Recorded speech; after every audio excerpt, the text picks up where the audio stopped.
Sa gitna ng Kabisayaan, may isang maliit na isla na tahimik na nakatayo sa agos ng kasaysayan. Isang piraso ng lupa na hindi lang napapaligiran ng dagat, kundi ng alaala. Dito, noong March 31, 1521, idinaos ang kauna-unahang misa sa buong bansa at dito nagsimulang umugat ang pananampalatayang huhubog sa pagkakakilanlan ng milyon-milyong mga Pilipino. Dito, sa Timog Leyte, matatagpuan ang duyan ng Kristyanismo sa Pilipinas. Ito, ang Limasawa. Sa paglipas ng ilang siglo, ang buhay sa isla nananatiling payak at payapa. Wala ito sa radar ng karamihan ng mga turista. Pero ang natural nitong ganda na minsan nang bumihag sa mga dayuhang mananakop na panatili at ngayon nang hahalina sa mga bisita. Ang jump-off point para marating ang Limasawa Island, ang pantalang ito sa bayan ng Padre Burgos. Dito maaaring sumakay sa mga pampasaherong bangka o hindi kaya sa mas malalaking lancha, 200 pesos kada ticket. Kailangan talaga maaga. Pag hindi na nabilang, hindi na makasakay. Yung last trip natin, alas 3 ng hapon. Let's go!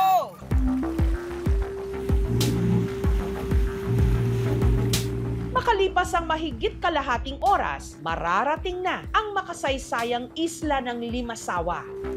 Sa pantalan pa lang, hindi na mapigilang magtampisaw. Ang tubig kasi, crystal clear. Ikimjis na yan!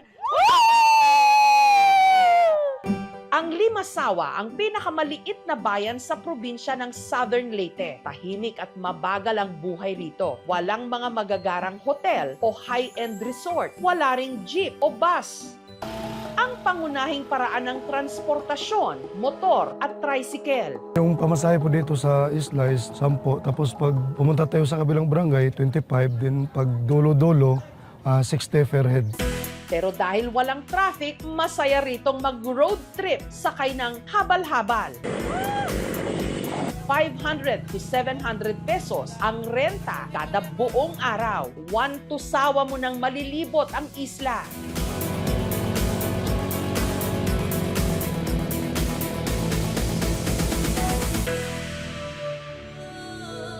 Isa sa mga sikat na stopover dito ang tinatawag nilang Little Batanes. We're happy na merong ganitong scenic view. Naririnig na namin yung tunog ng uwa na, uwe-uwe!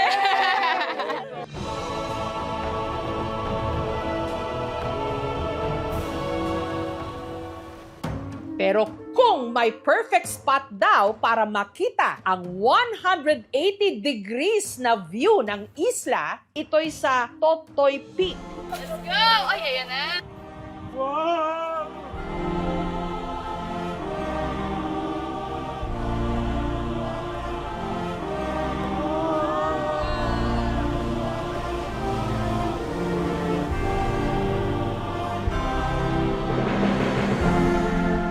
Yung medyo struggle na paakyat, sobrang sulit pagdating namin dito. Kung may one word kaming i-describe for this, ito ay, wow!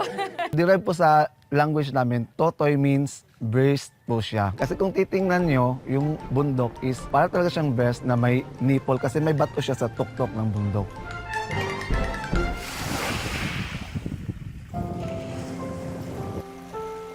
Kung peace and quiet vibe ang hanap, pwedeng magliwaliw sa resort na ito kung saan putim-puti ang buhangin. Para ka raw nasa isang exclusive resort o island. Pero hindi sing mahal. Ang entrance fee kasi 50 pesos. Ang may-ari nito, si Norman. Bago ko ito nabili nung 2007, nung high school pa ako, dito kami nakatira malapit. Yung lupa hindi sa amin, nagtayo lang kami ng bahay. Pero nagdo-drawing ako ng mga sa beach, may mga huts. Pero hindi ko alam na baka magkatotoo. Ang magkaibigang Beth at Zoe mula United Kingdom, dito piniling magbakasyon. it's very off the grid. I think it's a lot less populated. Quite rural, but like authentic. For me, sometimes it's not always about going to the most famous spots, but finding the places that are the most untouched. Feels like the whole place is exclusive. It's unreal. Right in front of the beach with that view every morning. Well, what else could you ask for?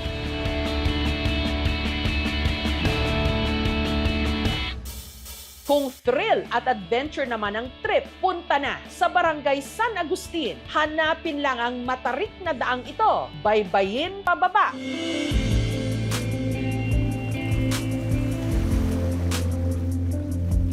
Hanggang marating ang malaparaisong Island Lagoon.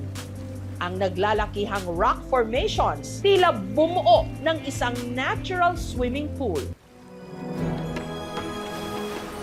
Pwede ritong mag-kayak o banana boat ride.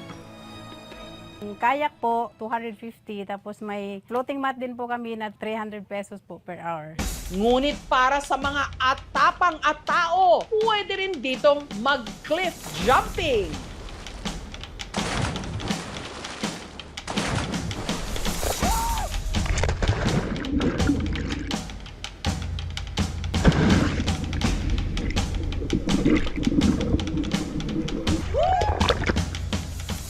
Yung nakakahalina kasi ng Limasawa yung lagoon talaga. Napakalinaw ng tubig. Affordable. You don't have to spend a lot just to enjoy. Sulit.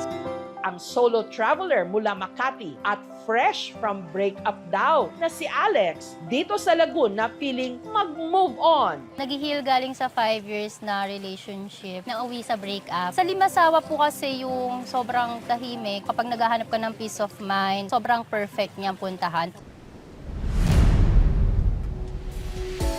Sa bahaging ito naman ng isla, ang pinaniniwalaang dinaungan ni Ferdinand Magellan noon, ang Magallanes Port. May itinatago ring ganda sa ilalim nito.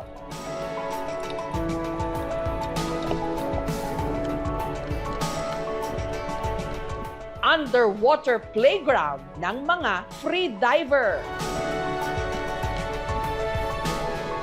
Kapag swinerte, lumilitaw ang mga dolphin. Pero ang puso raw talaga ng Limasawa Island ang napakahalagang papel nito sa ating kasaysayan. At ang nagsisilbi nitong paalala ang museum na ito na itinayo sa pinakasagradong lugar, ang spot kung saan ginanap ang pinakanaunang misa sa bansa taong 1521. Ito ang National Shrine of the First Mass. Yung national government, nilagyan na po ng museum itong Barangay Magallanes para magsilbing landmark kung saan talaga yung First Mass of the Philippines. During March 31, celebrate kami ng misa dito. Maraming pumupunta dito ng deboto. Sa dulo ng hagdang ito na may 450 steps, nakatindig ang sariling bersyon ng Magellan's Cross ng mga tiga-Limasawa.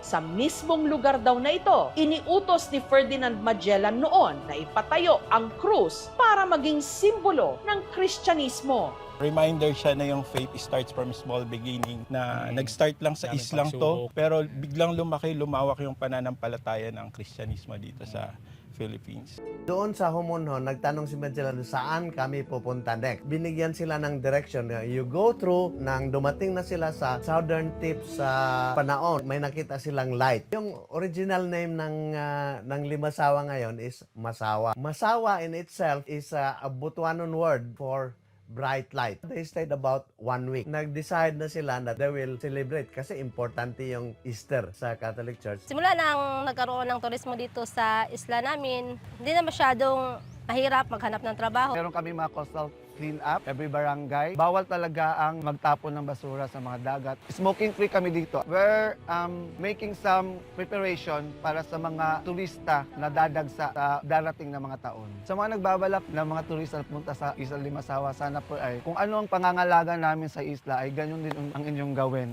Para po ma-preserve natin kung anong ganda ng Limasawa. Sa mga nagpaplano riyan ng summer getaway, kung ang trip nyo off the grid na pasyalan o yung hindi dinarayo at lugar ding hitik sa kasaysayan, hindi ka magsasawa sa ganda ng Limasawa.